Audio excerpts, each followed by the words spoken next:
So I have theories on this. My theories are that the four turtles were based on the four Greek temperaments, which are basically four different psychological types that every person would fall under. And so it's easy to find one that sort of is reflective of your own inner self. And we all love ourselves, right? At heart, we're all narcissists. And so we want to see ourselves on screen, and that's what's happening. Or you see, you know, your brother or your mother or whoever, and it would be weird to see your mother in one of the turtles. However, it's possible. And then in combination with the fact that they were born out of total irreverence, like that's where the turtles were created, to make fun of comic books, basically.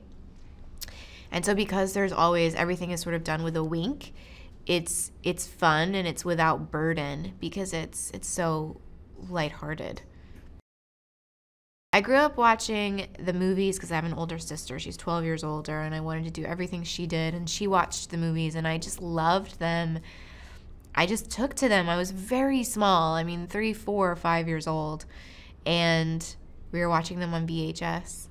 On a tiny, like, 17-inch television. And I loved, I don't know, how sort of, like, campy and silly but exciting and weird, and, like, this sort of dark world that they lived in, but they were such a little bright light in that world, and I loved it. Well, when I was a kid, I didn't know any different. That tiny television was the best. The fact that we even had a television, I was, like, so excited because we lived somewhere where most people didn't have televisions. But yeah, seeing them on the big screen is definitely a very different experience. So the new movie definitely falls in line, I think, with the 90s cartoon. I feel like tonally that's where it lands. And then we see a few new villains. We do have Shredder in this movie, but we also have Bebop and Rocksteady, which hardcore fans of the cartoon comic would know.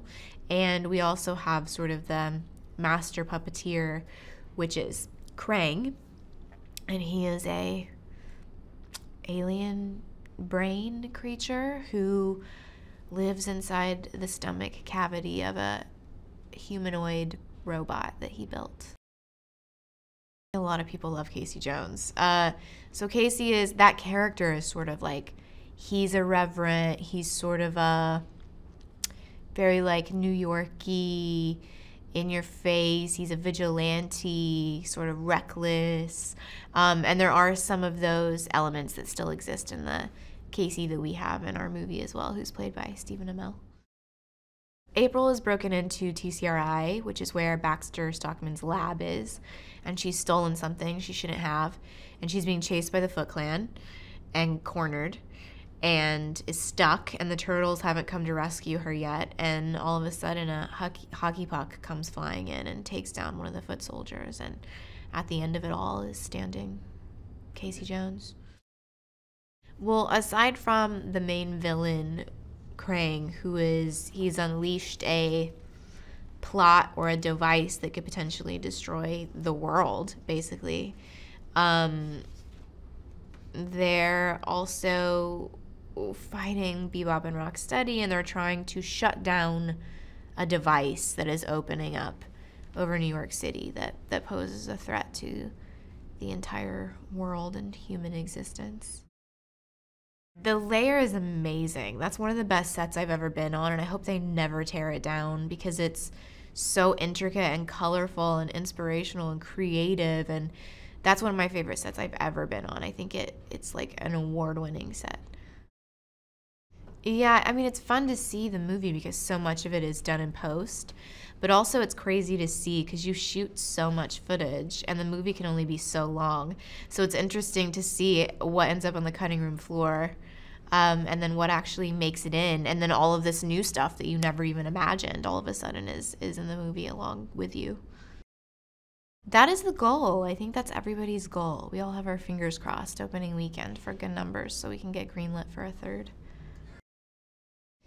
I love that it spans so many different generations, that you have people in their 40s excited to see it because they grew up with it when they were younger, teenagers.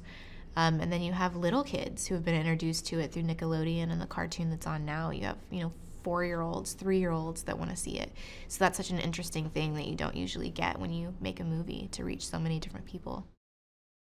It's definitely a lot bigger. There's a lot more action than the first one. It's also way lighter. They focused a lot on the comedy and the relationship with the turtles. There's just more turtles, more action, more spectacle. I think between the last movie and this movie, April is still working for Channel 6, but she's more focused on just her relationship with the turtles and sort of being a undercover. She's like a bridge for them between the sewers and the rest of humanity, and sort of helping them try and fight their turtle crime. I think all the stuff they shot in Brazil is pretty insane because it's just gorgeous. They shot at the falls, and it's sort of mind-blowing, the scope of that, and to watch it. For me, because I also loved the cartoon when I was a kid, watching the final sequence with Krang and the turtles is pretty exciting because it just reminds me, it makes me feel like a 6-year-old again.